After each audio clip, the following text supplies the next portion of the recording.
My name is Trevor Yurkowski. This is King George's speech that he gave when he declared war, and we'll be adapting it to George Bush and the Iraq War.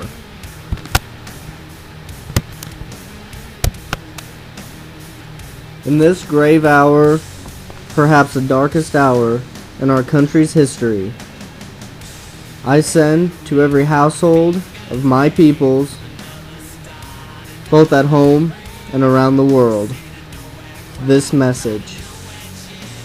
I want you to understand the inner turmoil with which I reach this decision.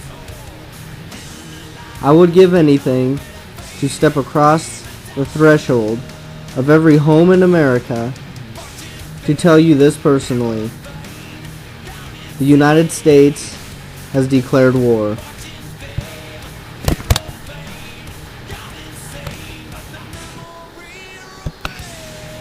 This is the first time in the history of the United States of America that we have had a large-scale terrorist attack on American soil. The attack hit the heart of America's economic centers, effectively damning the American way of life and instilling fear around the world. We have attempted to overstep such drastic actions. We did this by giving Saddam Hussein a 24-hour period to surrender himself for his crimes against America. He has declined any action and foregone the possibility of a peaceful resolution. We have been forced into conflict with our allies to meet the challenge of destroying terrorism. If they were to prevail, would be fatal to any civility in our great world. This simply will not be tolerated. It is the principle which permits a state, in the selfish pursuit of power and terror, to disregard any sense of humanity. It is a simple principle of which what is right and wrong.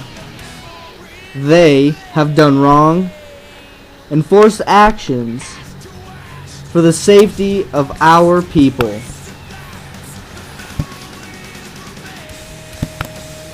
If their sense of what is right spread through our world, danger would lure around each turn and endanger all countries. The injustices they have committed have grown too large to ignore. Without action, the end of justice and security would be inevitable for our nations.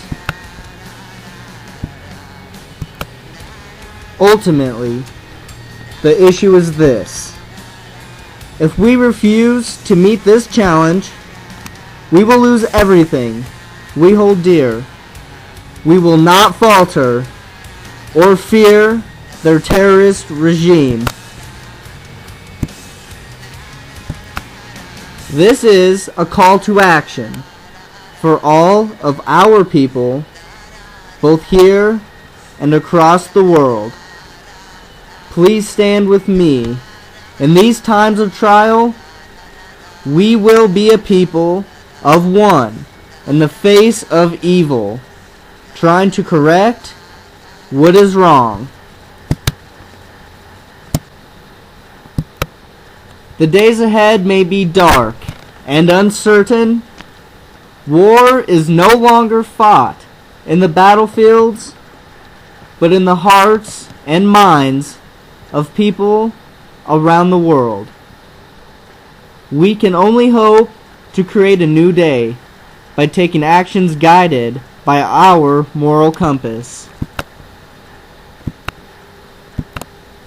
We must remain true to our faith and prepare for anything Many young men and women will sacrifice for the good of freedom and justice.